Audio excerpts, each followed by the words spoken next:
का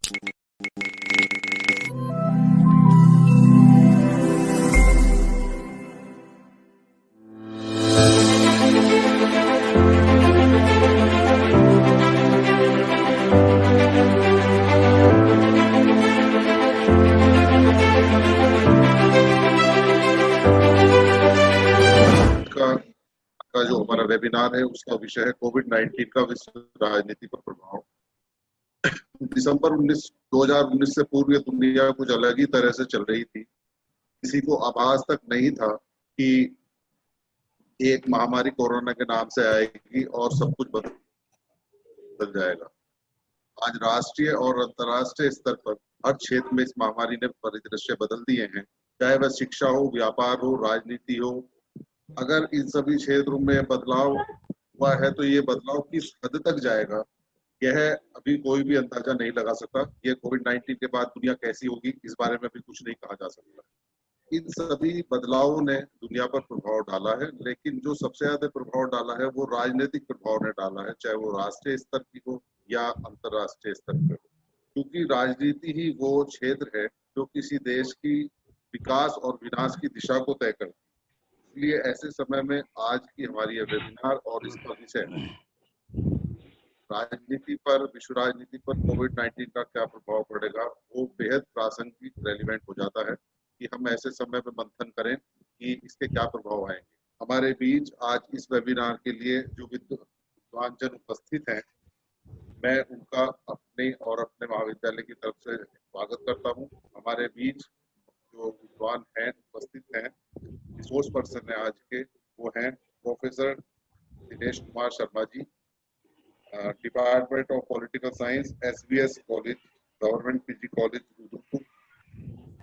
दूसरे हमारे आज के जो रिसोर्स पर्सन हैं वो हैं doctor Pushpendra Kumar ji, associate professor, Devnagari PG college, Gulabi Bulandshahr से हैं।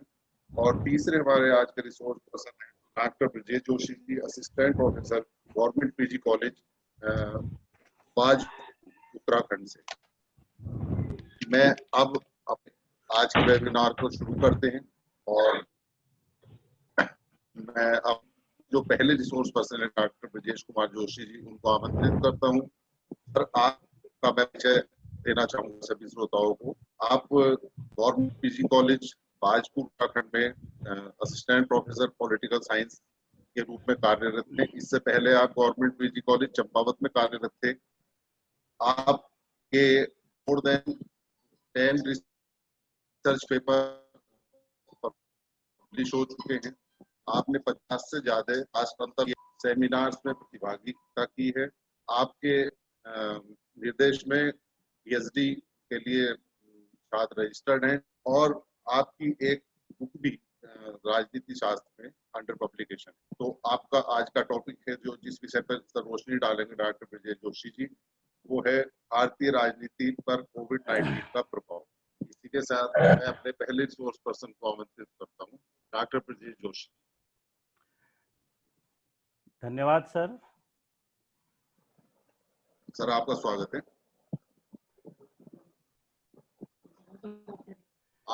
आपसे शुरू कर। पिछले 20 वर्षों में वर्ल्ड की जो पॉलिटिक्स है उसका रूप किस तरीके से बदल रहा है, कैसे चाइना विश्व शक्ति बना और फिर किस तरह से अभी वो नई समस्याओं का सामना कर रहा है, इकोनॉमिकली वो कितना स्ट्रांग हुआ, अभी किन किन क्राइसिस के अमेरिका किन किन क्राइसिस को फेस कर रहा है, और साथ में एक बहुत अच्छी जो आपने लास्ट में हमारे लिए उम्मीद की बात कही कि भारत एक विश्व शक्ति के रूप में उभर सकता है। सर, इसके लिए आपका बहुत बहुत धन्यवाद। पुनः मैं डॉक्टर पुष्पा जोशी आपको आभार व्यक्त करती हूँ। धन्यवाद सर।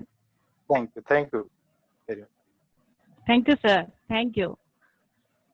अब मैं अपने अगले वक्ता के रूप में डॉक्टर पुष्पेंद्र मिश्र का स्वागत व अभिनंदन करती हूँ, जो वर्तमान में असिस्टेंट प्रोफेसर के पद पर देवनागरी स्नातकोत्तर महाविद्यालय गुलावटी बुलंदशहर उत्तर प्रदेश में कार्यरत हैं। आप प्रारंभ से ही बड़े प्रतिभाशाली व लगनशील विद्यार्थी रहे हैं। आपने MA की परीक्षा में स्वर्ण पदक रोहिलखंड विश्वविद्यालय से प्राप्त किया है। आपने अपनी पीएचडी उज्जैन विश्वविद्यालय से की है तथा यूजीसी की परीक्षा नेट विद जेआरएफ आपने उत्तीर्ण की है। सर, आप पिछले 15 वर्षों से अध्यापन कार्य कर रहे हैं। आपके द्वारा लिखी पुस्तक भारत पाक संबंध एक पुनर्वेक्षण विख्यात पुस्तक है। आपके अभी तक 13 राष्ट्रीय व अंतर्राष्ट्रीय विषयों पर शोध पत्र अनेक राष्ट्रीय अंतर्राष्ट्रीय पत्रिकाओं में प्रकाशित हो चुके हैं। आप अभी तक 11 सेमिनारों में प्रतिभागी रह चुके हैं। आपने अनेक सेमिनार पर अभी तक और निर्भय से प्रतिभा के धनी डॉक्टर पुष्पेन मिश्र जी को अपने व्याख्यान के लिए आमंत्रित करती हूँ। धन्यवाद सर, आपका पुनः अभिनंदन। Thank you. धन्यवाद madam. Vivek group of college के माननीय निदेशक Shri Amit Goyal ji, Vivek college of law के माननीय प्राचार्य श्री राजू चौधरी जी, इस सुंदर कार्यक्रम की संयोजिका आदरणीय डॉक्टर पुष्पा जोशी जी, आज के कार्यक्रम के मुख्य वक्ता प्रोफेसर दिनेश शर्मा सर, हमारे दूसरे वक्ता आदरणीय डॉक्टर ब्रिजेश जोशी सर, इस बड़े ही सुंदर कार्यक्रम में आमंत्रित करने के लिए आप सभी लोगों का हार्दिक साधुवाद। हमारे मुख्य वक्ता महोदय ने अंतर्राष्ट्रीय राजनीति का एक बड़ा ही समग्र और बड़ा ही वस्तुनिष्ठ विश्लेषण हमारे सामने प्रस्तुत किया है। आपने सैद्धांतिक शब्दावलियों को बड़े ही सरल तरीके से प्रस्तुत किया और इतना सारगर्भित व्याख्यान सुनने के बाद इस टॉपिक पर कहने के लिए बहुत कुछ शेष नहीं रह जाएगा सर, लेकिन फिर भी मैं कोशिश करूंगा कि जो उत्तरदायित्व मुझे दिया गया है उसको मैं पूरा करूं। मैं अपना यहाँ से पीपीटी शेयर कर रहा हूँ।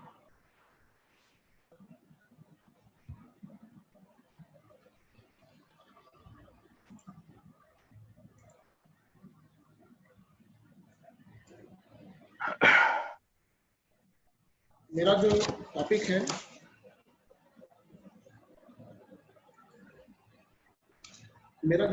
है वह है उत्तर लॉकडाउन विश्व की उभरती चिंताएं।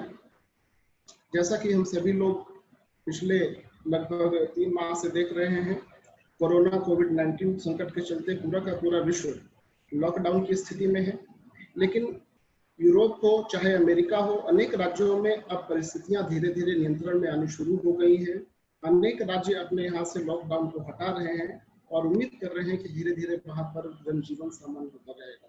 भारतीय संदर्भ में भी देखें तो हम लोग भी कहीं ना कहीं इस चीज की कोशिश कर रहे हैं कि कुछ नियंत्रण के साथ साथ लॉकडाउन को हटाया जाए ताकि अर्थव्यवस्था पुनः पटरी पर आए, जनजीवन सामान्य हो और पुराने दिन फिर से वापस आ जाए। क्या मैं कंटिन्यू करूं? क्या मैं कंटिन्यू करूं? क्या हुआ? हाँ सर, कंटिन्यू कीजिए आप। जी। तो प्रश्न यहाँ पर एक ये है और बड़ा गंभीर प्रश्न है कि क्या जो पुराने दिन थे कोविड-19 संकट से पहले के, क्या वो सरलता के साथ में लौटने वाले हैं? और यदि इसका एक सार्वगर्भित विश्लेषण किया जाए तो हमको ये पता लगता है कि पुराने दिन इतनी आसानी से लौटने वाले नहीं है। इस चीज में बहुत बड़ा संदेह है। वास्तव में कोरोना संकट एक वायरस द्वारा पैदा की गई महामारी नहीं है, बल्कि ये एक बहुत बड़ा वैश्विक संकट है जिसने मानवीय जीवन और व्यवस्थागत जीवन के सभी पक्षों को गहराई से प्रभावित किया है।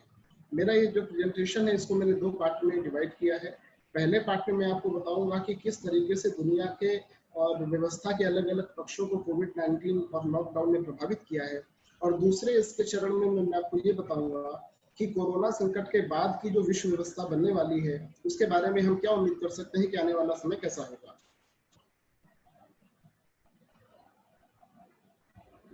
पहला जो प्रभाव है यदि उसको देखा जाए तो पहला प्रभाव है मनुष्य का स्वास्थ्य और लोगों की जान।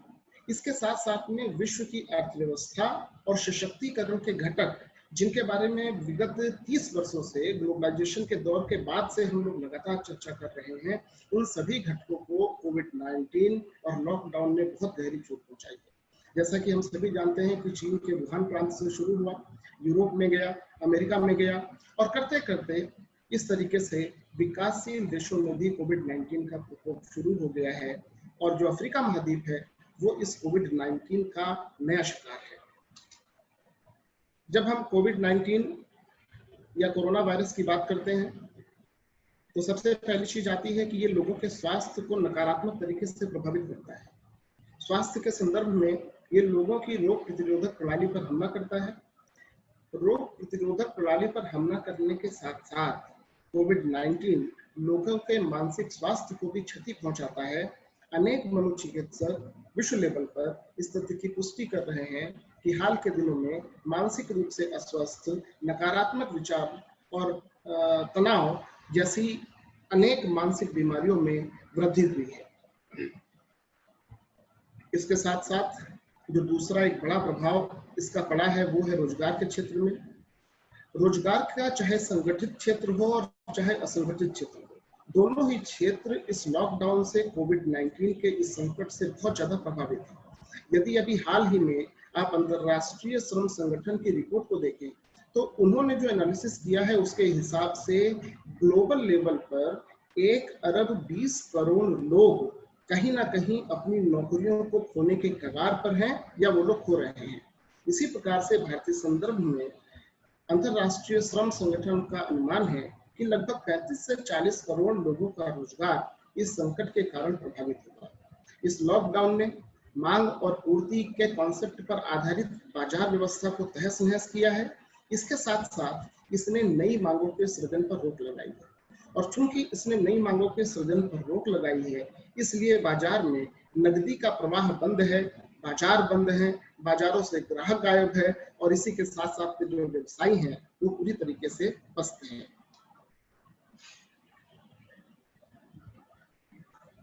एम्प्लॉयमेंट के साथ जिसके बारे में मैं भी चर्चा कर रहा था, ग्लोबल इकोनॉमी, वैश्विक स्तर पर इस लॉकडाउन के कारण अर्थव्यवस्था में भारी मंदी के संकेत है। बेरोजगारी की भी मैंने चर्चा की। इसी के साथ साथ वैश्विक स्तर पर निर्धनता के प्रसार होने के संकेत प्राप्त हो रहे हैं। विगत 30 वर्षों में भारत जैसे विकासशील देशों ने विकास के अलग अलग पैमानों पर अनेक उपलब्धियां प्राप्त की। हम लोग बड़े गर्व से अभी तक ये बताते रहे हैं कि हमारे यहाँ पर इतने लोगों को हम गरीबी रेखा से ऊपर लेकर के आए हैं। ये कहा जा रहा है कि ये जो लॉकडाउन है या जो कोविड-19 का संकट है ये वैश्विक स्तर पर निर्धनता के प्रसार को बढ़ावा देगा। पिछला समय में जो भी उपलब्धियां हमने अर्जित की है वो सभी उपलब्धियां नकारात्मक रूप से प्रभावित होंगी। इसके साथ उद्योग धंधे की बात करें, वैश्विक लॉकडाउन है, सभी उद्योग धंधे या तो आंशिक रूप से या पूरी तरीके से बंद है। उद्योग धंधे बंद होने का जो असर है वो श्रमिकों के रोजगार पर पड़ेगा। श्रमिकों का रोजगार प्रभावित हो रहा है और श्रमिकों का रोजगार प्रभावित होने के साथ साथ बाजारों में भी माल का एक बड़ा ही अभूतपूर्व संकट उत्पन्न हो रहा है। भारत जैसे विकासशील देशों के बारे में एक मैं चीज बताना चाहूंगा कि हमारे यहाँ पर जो उद्योग हैं उनके बीच का रिलेशनशिप बड़ा अजीब है। हमारे यहाँ के लघु और मझोले उद्योग आमतौर पर बड़े उद्योगों के लिए कच्चा माल उपलब्ध कराते हैं और उस कच्चे माल के द्वारा जो बड़ी फैक्ट्रियां हैं, जो बड़ी इकाइयां हैं, वो तैयार माल को तैयार करती हैं। तो ये जो लघु और मझोले उद्योग हैं ये भी पिछले 2 महीने से बंद हैं। इनके बंद होने के कारण उद्योगों पर और उनकी कार्य प्रणाली पर बड़ा ही विपरीत असर पड़ा है। हम लोग अभी जब से लॉकडाउन शुरू हुआ है उसके बाद से ही लगातार टीवी पर देख रहे हैं प्रवासी श्रमिकों को प्रवास करते हुए। विपरीत प्रवासन की प्रक्रिया शुरू हो गई है भारत जैसे देशों में। तो विकासशील देशों को अब तक माना जाता था कि ये सस्ते श्रम का एक बड़ा महत्वपूर्ण स्रोत है, लेकिन ये जो विपरीत प्रवासन की प्रक्रिया शुरू हुई है वो औद्योगिक क्षेत्रों में सस्ते श्रम की उपलब्धता पर भी बड़ा गंभीर प्रश्न चिन्ह लगा रहे हैं। आने वाले समय में ये देखना होगा कि भारत जैसे देश इस श्रम की उपलब्धता के अभाव में किस तरीके से अपने आप को सर्वाइव करेंगे। इसके साथ साथ एक बड़ा एक अप्रत्यक्ष प्रभाव है, इसके बारे में मैं जरूर आप लोगों से चर्चा करना चाहूंगा। भारत की आजादी के बाद से और वैश्विक स्तर पर भी द्वितीय विश्व युद्ध के बाद से सिविल सोसाइटीज में नागरिक समूहों ने राज्य के साथ, सरकारों के साथ में लगातार संघर्ष किया और उस संघर्ष के द्वारा उनको अनेक प्रकार की सहूलियतें, सुविधाएं और अधिकार प्राप्त हुए। वर्तमान समय में कोविड-19 का जो एक नकारात्मक प्रभाव पड़ रहा है वो सरकारी कार्यों की पारदर्शिता पर पड़ रहा है। चूंकि कोविड-19 से लड़ने का उत्तरदायित्व फ्रंट पर नौकरशाही ने संभाला हुआ है और वो नौकरशाही चाहते ना चाहते एकाधिकारवादी शक्तियों को अपने हाथों में ले रही है और इसका विपरीत प्रभाव पड़ रहा है नागरिक स्वतंत्रताओं पर और नागरिक सुविधाओं पर। हम सभी लोग वैश्विक स्तर पर कोरोना से लड़ने के नाम पर अपने अपने घरों में बंद हैं और राज्य कोरोना से लड़ने के लिए अपनी शक्तियों में धीरे धीरे अभिवृद्धि कर रहा है और हम क्या कर रहे हैं, हम डायरेक्टली या इनडायरेक्टली राज्य द्वारा अपनी शक्तियों में की जाने वाली इस अभिवृद्धि को स्वीकार रहे हैं। ये प्रभाव की बात हुई। इसके बाद में हम चर्चा करेंगे कि उत्तर लॉकडाउन विश्व किस तरीके का होगा, किस तरीके की कल्पना की जा सकती है। तो सबसे पहली चीज, जिस चीज को अभी माननीय दिनेश शर्मा सर भी बता रहे थे कि अंतरराष्ट्रीय व्यवस्था का एक पुनर्गठन होने की आशंका है और निश्चित रूप से जिस तरीके से लोकतांत्रिक बनाम साम्यवादी समूहों के बीच में हाल फिलहाल में द्वंद्व हो रहा है, जिसकी यदि माननीय शर्मा सर चर्चा कर रहे थे, उस द्वंद्व को देखते हुए ये लग रहा है कि उत्तर लॉकडाउन विश्व में अंतरराष्ट्रीय व्यवस्था का पुनर्गठन आवश्यक है। क्यों आवश्यक है? क्योंकि जो विश्व है वो लोकतंत्र, पारदर्शिता, उत्तरदायित्व और जवाबदेही, इन सभी चीजों के पक्ष में अधिक से अधिक संगठित होगा और हो रहा है। और जब ये सभी बिंदु आपस में मिल जाएंगे तो निश्चित रूप से ये सभी बिंदु मिल करके अंतरराष्ट्रीय व्यवस्था का नए तरीके से सृजन करेंगे, नए तरीके से इसका पुनर्गठन करेंगे। श्रम बाजार के बारे में भी चर्चा करते हैं। एक क्वेश्चन है कि क्या आने वाला जो विश्व है, उत्तर लॉकडाउन विश्व जो है, वो शोषण और विभाजन से मुक्त होगा? इसका जवाब है नहीं, मुक्त नहीं होगा। एक श्रमिक के नजरिए से यदि हम देखें तो उत्तर लॉकडाउन विश्व हमको अधिक भेदभावपूर्ण, योग्यता की उत्तरजीविता का सिद्धांत के सिद्धांत को अपना प्रेरक मानने वाला शोषणकारी स्वरूप का होगा। और इसके पीछे एक बड़ा महत्वपूर्ण कारण है, क्योंकि लॉकडाउन ने वैश्विक स्तर पर बेरोजगारी की समस्या को बढ़ाया है और लॉकडाउन के बाद में व्यापक मात्रा में हमारे पास में सस्ता श्रम हमारे ग्रामीण क्षेत्रों में उपलब्ध है। इस सस्ते श्रम को नियोजित करना राज्य के सामने चुनौती होगी और चूंकि ये महसूस हो रहा है कि लगभग सभी लोगों को नियोजित नहीं किया जा पाएगा, इसलिए बेरोजगारी की समस्या बढ़ेगी। फलस्वरूप जो बाजार है वो बाजार इन मजदूरों के, इन श्रमिकों के भेदभाव और शोषण पर आधारित है। इंडस्ट्री के ऊपर क्या प्रभाव पड़ेगा? इंडस्ट्री किस तरीके की होगी? पहली चीज है कि उत्तर लॉकडाउन विश्व में जो इंडस्ट्रीज हैं वो बेहिसाब उत्पादन नहीं कर पाएंगे। उत्पादन करने के लिए उनको समय और समाज की बदलती प्राथमिकताओं को ध्यान में रखना पड़ेगा और समाज की जरूरतों को ध्यान में रखना पड़ेगा और इसके साथ साथ उत्पादन के साथ साथ में उनको माल को खपाने के लिए भी कार्य करना पड़ेगा। एक और बड़ी इंटरेस्टिंग चीज है यहाँ पर कि कोविड-19 और विश्वव्यापी लॉकडाउन ने अंतरराष्ट्रीय बाजारों की समस्याओं और सीमाओं को हमारे सामने स्पष्ट कर दिया है। अब जैसा कि भारत सरकार, प्रधानमंत्री मोदी जी ने अपने पिछले संबोधन में भी कहा कि आगे बढ़ने का और विकास करने का सिर्फ एक ही मंत्र होगा और वो मंत्र है आत्मनिर्भरता। जो देश प्रोडक्शन के मामले में, उत्पादन के मामले में जितना अधिक आत्मनिर्भर होगा, साथ ही साथ अपने यहाँ पर उत्पादित वस्तुओं को खपाने के लिए जिस देश का बाजार जितना अधिक पर्याप्त होगा, उत्तर लॉकडाउन विश्व में वही देश विश्व का नेतृत्व करेगा और वही देश आगे सर्वाइव कर पाएगा। उत्तर लॉकडाउन विश्व की एक और जो नकारात्मक कल्पना की जा रही है कि आय की असमानता बढ़ेगी। आय की असमानता बढ़ेगी और इसलिए विश्व की जनता को कड़े और कठोर संघर्ष के लिए तैयार रहना पड़ेगा।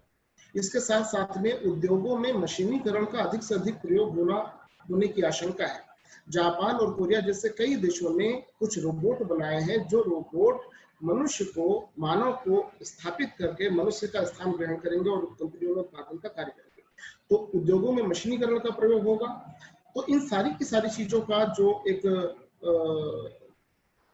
परिणाम है वो परिणाम होगा निर्धनता के क्षेत्र के विस्तार में, अनियमित मजदूरी में, सरकारों और शासनों में एकाधिकारवाद की बढ़ती भावना में और वर्चस्ववाद की भावना में। इसके साथ साथ लोक कल्याणकारी राज्य पर भी आज के समय में इस लॉकडाउन की व्यवस्था ने कहीं ना कहीं प्रश्न चिन्ह लगाए हैं। तो कहने का तात्पर्य यह है कि आने वाला जो समय है वो अनेक समस्याएं उसमें होंगी, लेकिन कोरोना या कोविड-19 किसी एक देश की समस्या नहीं है, पूरे विश्व की समस्या है, पूरे विश्व की साझी समस्या है और दुनिया को इससे निपटने के लिए जो समाधान तलाशने होंगे वो भी साझे रूप में ही तलाशने होंगे। यहाँ पर एक बड़ा इंटरेस्टिंग चीज है, एक बड़ा इंटरेस्टिंग क्वेश्चन है कि यदि इतनी नकारात्मक तस्वीर है तो क्या भारत के संदर्भ में हम थोड़ी सी चर्चा करेंगे, क्या भारत के लिए कुछ सकारात्मक बिंदु भी हैं? तो इसका जवाब है हाँ। अगली स्लाइड में मैं आपके सामने इसी चीज को प्रस्तुत करूंगा कि भारत के लिए क्या सुअवसर है। हमें इस चीज को ध्यान में रखना चाहिए कि किसी भी देश, सभ्यता और संस्कृति की प्रासंगिकता का निर्धारण सामान्य काल में नहीं होता है, बल्कि संस्कृति की प्रासंगिकता का निर्धारण हमेशा संकट काल में ही होता है। कौन सा देश, कौन सी संस्कृति कितनी प्रासंगिक है, ये इसी पर निर्भर करेगा कि वो संकट का सामना करने में कितना अधिक सक्षम है। इस लॉकडाउन ने हमें नए सुअवसर उपलब्ध कराए हैं, नए सुअवसर हमको प्राप्त हुए हैं। और यदि आप देखें तो भारत जिस तरीके से कोविड-19 आपदा का सामना कर रहा है, उस तरीके को वैश्विक लेवल पर, विश्व स्तर पर सराहा जा रहा है और उसको स्वीकार किया जा रहा है। आज के समय में भारतीय संस्कृति के अलग अलग पक्ष, जैसे काढ़ा है जिसमें हमारी नमस्ते की प्रणाली है, हमारी जीवन प्रणाली है, हमारी स्वच्छता है, हमारा योग, प्राणायाम, हल्दी, नीम, आयुर्वेद, इन तमाम चीजों को विश्व द्वारा स्वीकार किया जा रहा है। तो विश्व द्वारा स्वीकारे जाने की ये जो प्रवृत्ति है, ये भारत की स्वीकार्यता को बढ़ाता है। तो इसलिए हमको ये कोशिश जरूर करनी चाहिए कि उत्तर लॉकडाउन दौर जब खत्म हो जाएगा, उसके बाद में हम विश्व व्यापार संगठन की पेटेंट प्रणाली के ऊपर भी थोड़ा सा दबाव डालें और अपनी चीजों का पेटेंट कराने की कोशिश करें। इसके साथ साथ लॉकडाउन का एक दूसरा जो बड़ा सकारात्मक प्रभाव है कि देश काल सीमा के बावजूद ये लोगों को निकट लाने में बड़ा सहायक रहा है। चाहे जूम क्लाउड हो, चाहे गूगल मीट ऐप हो, चाहे गूगल क्लास हो।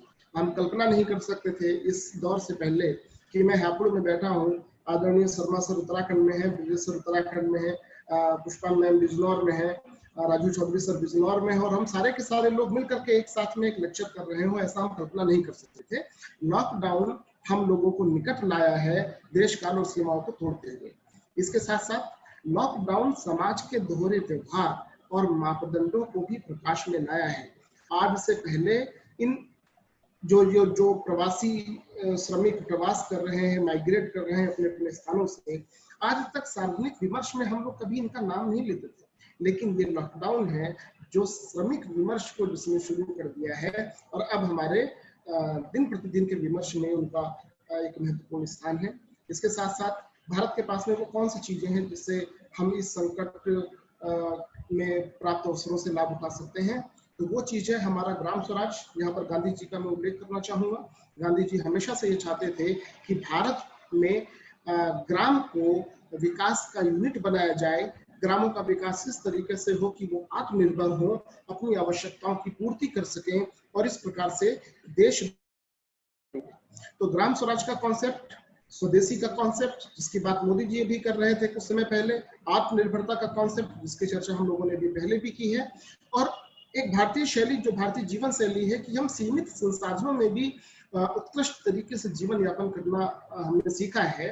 तो यदि इन सारे उपायों को अपनाया जाए तो इस कोविड-19 लॉकडाउन के संकट में प्राप्त अवसरों का हम लोग लाभ उठा सकते हैं, और निश्चित रूप से विश्व गुरु बनने की जो कल्पना है भारतीय जनमानस की, उस दिशा में हम लोग आगे बढ़ सकते हैं। इसी के साथ साथ मैं अपनी इस व्याख्यान को यहाँ पर विराम देता हूँ, सिर्फ एक अपील के साथ कि कृपया सभी लोग इस लॉकडाउन में अपने अपने घर में रहें, सुरक्षित रहें, सरकारी निर्देशों का पालन करें। आप सभी का बहुत बहुत धन्यवाद।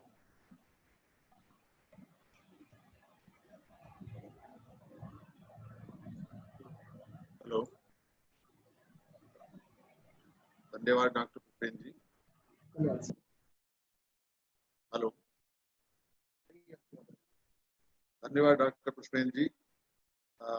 आपने हमें लॉकडाउन के जो बाद की परिस्थिति उसके बारे में अवगत कराया। आपने बताया कि लॉकडाउन के दौरान जो राष्ट्रीय और अंतर्राष्ट्रीय स्तर पर लॉकडाउन का क्या प्रभाव पड़ा, रोजगार को क्या प्रभाव पड़ा, और आपने बहुत सारी पॉजिटिव चीजें भी बताई कि लॉकडाउन का एक सकारात्मक पक्ष भी उभर कर आया। उससे हमारे गाँवों की अहमियत पता चली, जो हमारा मजदूर वर्ग है उसकी अहमियत पता चली, वो हमारे बातचीत का हिस्सा हो गए, और जो हमारी संस्कृति में बहुत सारी चीजें थी जैसे योग था या हमारी हल्दी या और चीजें जो पेटेंट थे, उनकी उपयोगिता वैश्विक स्तर पर बढ़ी।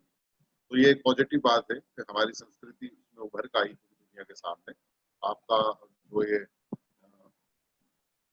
आपका जो विषय था वो पूरी तरह आपने समझाया हम लोगों को, इसलिए आप धन्यवाद के पात्र हैं। कुछ प्रश्न ले लें? बिल्कुल सर, बिल्कुल। प्रश्न ले ले। ये एक प्रश्न है चित्रा सेन का, पुष्पेंद्र जी से है ये प्रश्न कि देश में लगातार कोविड-19 के मरीजों की संख्या में वृद्धि हो रही है, तो क्या ये सही समय अर्थव्यवस्था को खोलने का है या कुछ और समय के लिए अर्थव्यवस्था को बंद करके पूर्ण लॉकडाउन किया जाए? पर आपके सर क्या विचार है? जी, इस बारे में सर मैं ये कहना चाहूँगा कि जिस समय में लॉकडाउन शुरू हुआ और जिस समय में हम लोगों ने कोरोना के साथ में अपनी फाइटिंग को शुरू किया, तो हमको ऐसा लगता था कि शायद 21 दिनों में हम कोरोना के चक्र को तोड़ सकेंगे, हम कोरोना कैरियर्स की पहचान कर सकेंगे और कोरोना कैरियर्स की पहचान करके उनका समुचित इलाज करके हम कोरोना से अपने देश का बचाव कर सकेंगे। लेकिन उसके बाद की जो घटनाएं हुई, जो हम सबने देखा कि किस तरीके से प्रवासी मजदूर माइग्रेट किए, किस तरीके से अनेक समूहों ने देश भर में इधर उधर हुए, किस तरीके से कोरोना देश भर में फैला, वो हम सबने देखा है। वर्तमान समय में जो बात कही जा रही है वो ये है कि हाल फिलहाल में कोरोना हमको छोड़ करके जाने वाला नहीं है, और यदि आप गंभीरता पूर्वक विचार भी करें तो भी आपको ये पता चलेगा कि चाइना जैसा देश, जिसके बारे में ये कहा जाता था कि उसने कोरोना को कंट्रोल कर लिया है, वहां पर भी कोरोना की सेकेंड वेव की शुरुआत हो रही है, दूसरी लहर वहां पर महामारी की आ रही है। तो ऐसे समय में हम लोगों को ये सोचना पड़ेगा कि आखिरकार कब तक हम अपनी इकोनॉमी को, अपनी अर्थव्यवस्था को बंद करके रख सकते हैं। क्यों ना ज्यादा बेहतर हो कि हम अपनी अर्थव्यवस्था को खोलें, इकोनॉमी को खोलें, सोशल डिस्टेंसिंग का पालन करें, कोरोना से बचाव के जो भी मंत्र सरकार हमको बता रही है उन सबका निश्चित रूप से पालन करें, लोगों से दूरी बनाएं और उसके साथ साथ में आर्थिक गतिविधियों को शुरू करें, क्योंकि जितनी डेथ हिंदुस्तान में हो रही है ये उस डेथ से कम है जो प्रतिदिन हमारे यहाँ पर सड़क दुर्घटनाओं में हुआ करती थी।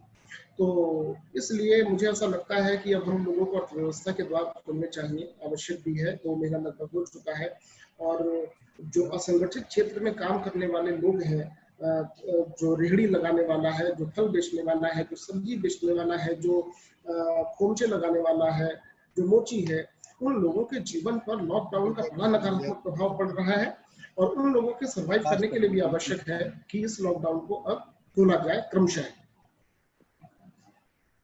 धन्यवाद सर। तो इस तरीके से आज हमारी ये वेबिनार में हमारे जो तीनों रिसोर्स पर्सन थे, अगर मैं उनको कंक्लूड करूं तो हमारे डॉक्टर ब्रजेश जोशी जी ने हमें बताया कि राष्ट्रीय स्तर पर स्वास्थ्य और आर्थिक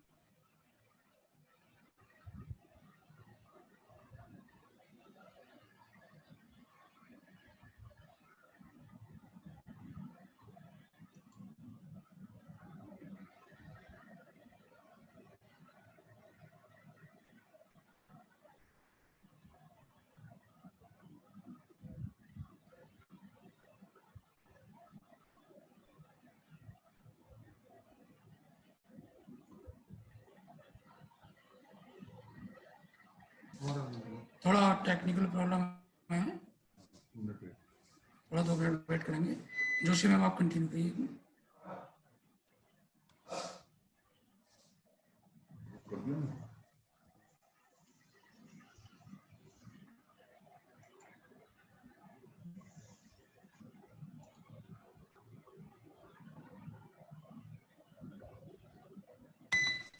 हेलो जोशी मैम, अपना माइक ऑन म्यूट कर लीजिए। जोशी मैम। जी sir. Ma'am vote of thanks के लिए आपको मैं आग्रह करता हूँ कि मैम आप वोट ऑफ थैंक्स के लिए। अच्छा, हाँ, एक बार फिर से मैं अपने सारे जितने अतिथि गणों का धन्यवाद करती हूँ, जिन्होंने हमारे इतने छोटे शॉर्ट नोटिस पे हमें इतने अच्छे ज्ञान की बातें बताई और जो वर्तमान में जिस पे सबसे बड़े विश्व की एक समय कोरोना 19 और उस पर विश्व में क्या हो रहा है, उसकी रणनीति कैसी है, इस विषय पर सभी लोगों ने अपने इतने अच्छे विचार दिए। जिस जो सर थे उन्होंने हमें